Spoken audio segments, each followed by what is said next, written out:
200 unit లోపల ఎవరు కరెంట్ని వాడుకున్నా, ఏ కుటుంబాలు వాడుకున్నా ఆ కుటుంబాలన్నిటికీ ఉచితంగా జీరో బిల్లు ఇచ్చే దాంట్లో ఎటువంటి సందేహం లేదు. చాలా clear cut directions, guide lines కూడా ఉన్నాయి. అట్లాగే ఈ 200 యూనిట్ లోపల వాడుకుంటున్నటువంటి వాళ్ళందరినీ ప్రభుత్వంగా మేము సెలెక్ట్ చేయలేదు. గ్రామ సభలు పెట్టి ఆ గ్రామ సభల్లో ప్రజలందరినీ అప్లికేషన్స్ పెట్టుకోమని చెప్పి వారి రేషన్ కార్డుని, వారి మీటర్ సర్వీస్ ఛార్జెస్ నెంబర్తో సహా దాంట్లో మెన్షన్ చేసి అప్లికేషన్ పెట్టుకోమని చెప్పాం. అలా వచ్చినటువంటి వాటిల్లో 200 యూనిట్ల వరకు అర్హత కలిగినటువంటి వాళ్ళందరికీ ఇస్తా ఉన్నాం.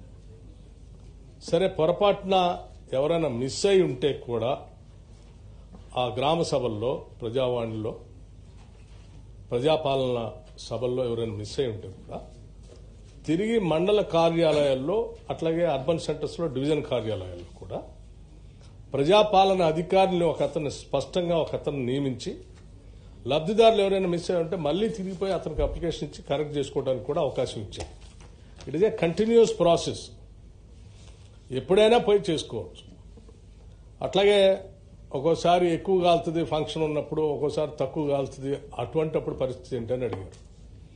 ఎప్పుడు ఏ రకంగా జరిగినా 200 యూనిట్లు వరకు కాల్చుకున్నటువంటి లబ్దిదాడికి ఉచితంగా ఇస్తాం. 200 యూనిట్లు దాటినటువంటి లబ్దిదాడు ఎవరైనా ఉంటే వాళ్ళకి మాత్రం జీరో బిల్లు లేదనేది చాలా స్పష్టంగా చెప్పాం. సో ఒకవేళ ఫంక్షన్లప్పుడు ఎక్కువ కాల్చుకుంటే అతను జీరో బిల్లు కట్ అయిపోతే ఇక పర్మనెంట్ గా కట్ అయిపోతుందని మీరు అనుకోవచ్చు. అటువంటిది లేదు. ఆ నెలలో కట్ అయిపోతుండొచ్చు, 200 యూనిట్ దాటింది కాబట్టి ఎక్కువ వాడుకున్నారు కాబట్టి. బట్ నెక్స్ట్ మంత్ లో మళ్ళీ ఆయన 200 యూనిట్ లోపల ఉంటే మళ్ళీ అతనికి జీరో బిల్లే వస్తుంది.